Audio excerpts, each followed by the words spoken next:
Come, let's go. आज हाम्रो fathers day celebration छ and me we are headed towards church. आज अलि छिटो गएको नि.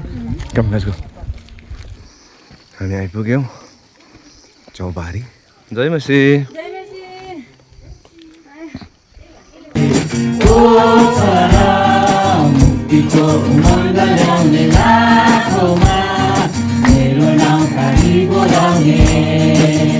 अनि यसर्थ यस समय भने हाम्रो आशिषित बाबुहरू सबैजनालाई म अघि बोलाउन चाहन्छु.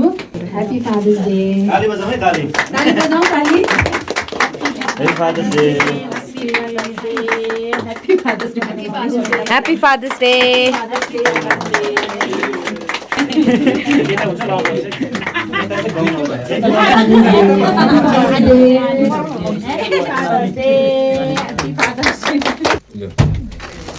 Happy Father's Day!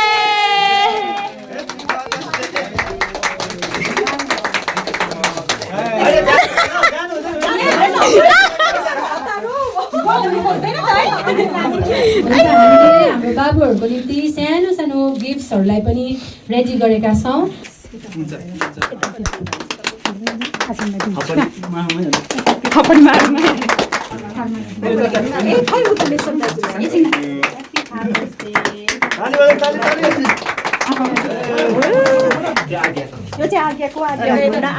यो चाहिँ भिडियो है मैले फोटो खिचेको छु त. यो आज्ञाको लागि आज्ञा 2 3 गो.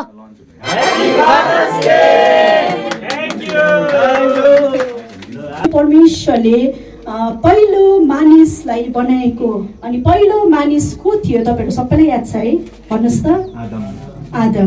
आदम अनि हवालाई परमेश्वरले धेरै माया गर्नुहुन्थ्यो अनि अदनको बगैँचामा चाहिँ परमेश्वरले फ्री विल दिकन है उहाँलाई त्यस ठाउँमा त्यो बगैँचामा कति त्यो बगैँचा कति सुन्दर थियो होला है. हाम्रो इमेजिन पनि हामी गर्न सक्दैनौँ कति चाहिँ सुन्दर. त्यहाँनिर केही कुराको कमी थिएन. परमेश्वरसँगको सम्बन्ध अघि उनीहरू आम्ने सामने हुन्थ्यो. परमेश्वरसँग जसरी हामी यसरी बात गर्दैछौँ त्यो समयमा है आदम अनि हवाले यसरी नै परमेश्वरसँग बात गर्थे. कति आनन्दको कुरा अनि कति ब्युटिफुल जग्गा थियो त्यो अदनको बगैँचा है. आदम अनि हवालाई चाहिँ यति धेरै प्रेम गर्नुभयो कि परमेश्वरले चाहिँ त्यहाँ फ्री विल राखिदिनु भयो. त्यहाँनिर केही पनि रोकठोक थिएन है. परमेश्वरले मृत्यु त अब चाहनै भएको थिएन है. तर मानिसको पापको कारणले गर्दाखेरि मृत्यु आयो यो पृथ्वीमा, यो संसारमा मृत्यु आएको छ है. अनि आदम र हवाले पाप गर्दै गर्दाखेरि पनि परमेश्वरले फेरि उनीहरूलाई घृणा गरेर कहिले पनि देन एन्ड देयर मार्नु भएन. तर परमेश्वरले उनीहरूलाई माया गर्नुभयो, वास्ता गर्नुभयो है. अनि अहिले यो समयमा पनि परमेश्वरले हामीलाई त्यति नै माया गर्नुहुन्छ किनभने हामी चाहिँ परमेश्वरको स्वरूपमा बनिएका जातीय मानिसहरू हौ है. अब परमेश्वर पिताको प्रेम, यसु ख्रीष्टको अनुग्रह र पवित्र आत्माको संगति जबसम्म तपाईँ दोस्रो आगमनमा तपाईले हामीलाई लिनु आउनुहुन्न तबसम्म तपाईको निगाह सुरक्षा कृपा हामी प्रत्येक मण्डलीसँग बनिरहोस्. आमेन. जय मसीह. जय मसीह. जय मसीह. जय मसीह. जय मसीह. जय मसीह. जय मसीह. Now it's time for our lunch. Ready गरिदिनु भएको रहेछ. यहाँनिर छ हाम्रो आलु र चिउरा. सो यो चाहिँ हाम्रो एचसिबिसी जाउँबारीको फ्यामिली हो. हामी चाहिँ after church we are having lunch र खान्छ यहाँ सर्भ गर्नुहुँदैछ. अनि यो चाहिँ हाम्रो खाजा हो. हुन्छ भएन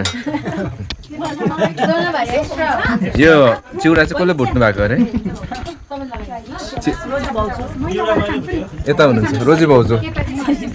ए उहाँले चाहिँ हामीलाई चिउरा भुटेर सबै रेडी पारिदिनु भएको. लागि धेरै धेरै धन्यवाद. Thank you. हामी चाहिँ खाँदैछौँ. काजुले चाप